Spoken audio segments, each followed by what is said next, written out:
I'm going to be doing a little bit of this a little more often because I want to practice speaking. I want to get more articulate and I want to be able to draw things out of my mind a lot better.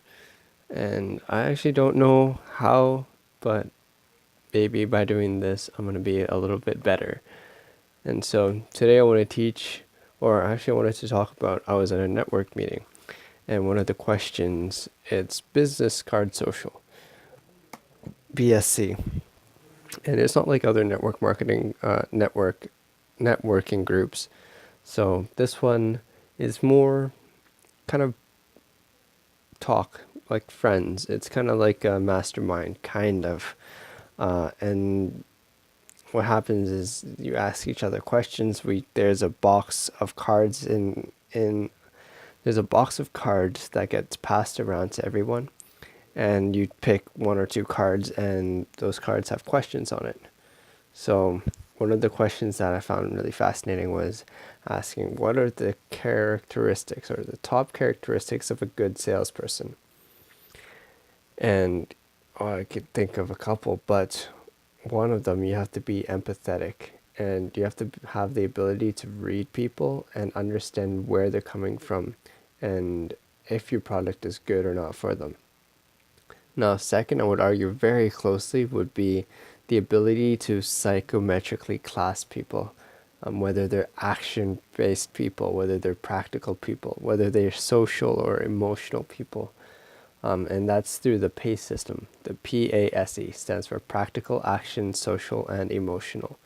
So obviously practical people are more analytical, more logical. They like to take things more slowly. They like to take things and complete it till the end.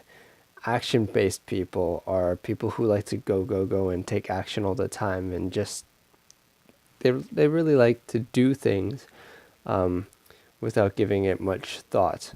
Now, S is for social. So social people, it's just what it says. They're social butterflies. They like talking to a lot of people. They're very extroverted, more extroverted. And then E is for emotional, for people who like to just feel good. Like if there's a decision that needs to be made, they base that decision off how they feel. So, and everybody is a little bit of everything. For me, if I had to class myself, I would be an A.P.S.E. And P and S would be pretty close together, but I'm definitely more of an action person. And once you know this, you can take steps to improve yourself and increase the areas that you're vulnerable in. And one class isn't worse than the other. They all have pros and cons. And what you want to end up doing with these four classes is taking the best from them and leaving the rest. So, for example, action types people are very spontaneous and they like to take action right away. But sometimes, if they don't think about it, they don't use their logical part of the brain, their practical side, and think things through, then that could lead to some troubles. Practical people like to plan and strategize, and they don't necessarily like to take action. So you need to balance those two together. And you also need to balance E side. If you're very emotional, you can really relate to other people because you're empathetic. So you need the good part of E. Like you don't want to be unstable and just a mess. 1 minute happy, the other minute sad, and the other minute hysterical. So you need to balance that as well. And S, you want to be very social, but at the same time, you want to balance that with not just being social for the sake of being social, but having a purpose to that. So those are the four classes that you can type people with. Obviously, in this day and age, I was learning about or listening to someone talk, and he was a master at sales. I think he was Chris Vossler, I think was his name. He is a retired FBI hostage negotiator. So very high, stressful kind of situations that he was in. And what he realized was that's a lot like business negotiations. So I think he's actually teaching people how to negotiate and how to do sales. And one of the advice I remember, I just lost what I was going to say.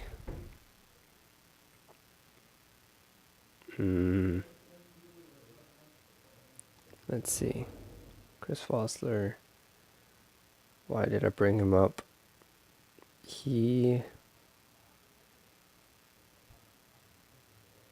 Oh, I don't know why. Okay, so the reason why I bring this up is because I remember him saying that IQ doesn't change too much.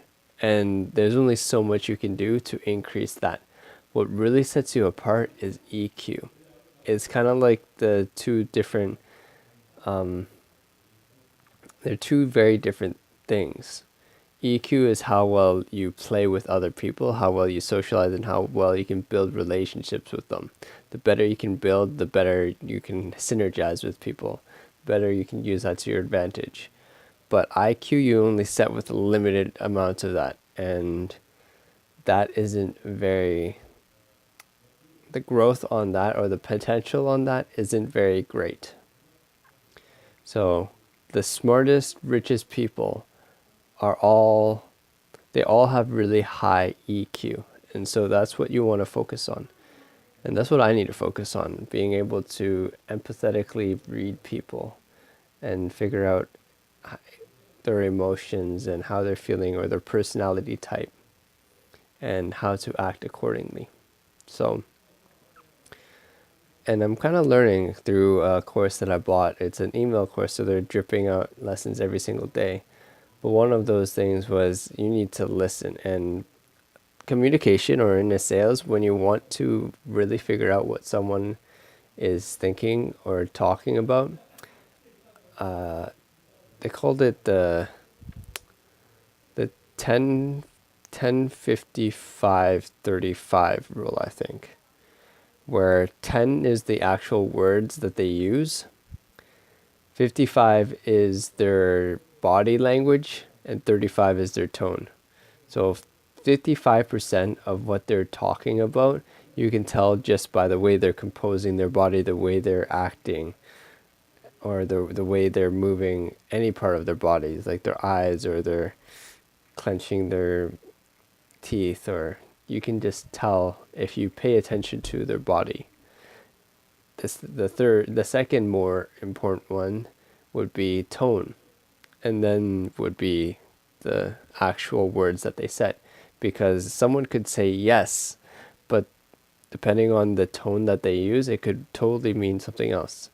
Just like if you want to be sarcastic, if you say, "Oh man, you are so smart," that could be taken as sarcasm. So what you want to pay attention when you're talking to people is their body language, and then their tonality, and then the actual words that they use. Now, on top of that, when you're talking to people, you want to try your best to paraphrase what they're saying and interrupt them to make sure that you're on the same page, because that's really important. And that actually shows that they really care about you as well, or that you care about them. So they can see that. And if you're obviously making attempts to show them that you care, then they'll get it. Another thing from the lesson is putting a label on things. So if you notice through their body language that they feel uncomfortable, bring it up. Say, "I noticed you said yes, but it seems to me like something is holding you back." And usually they'll be glad that you pointed it out, so that they can go into it and explain to you more in detail why. So that's the reason. And the one thing tomorrow, I need to build out that payment acceptance page, and I'm going to continue building my sales funnel for this company. So with that being said, fancy outro. Peace.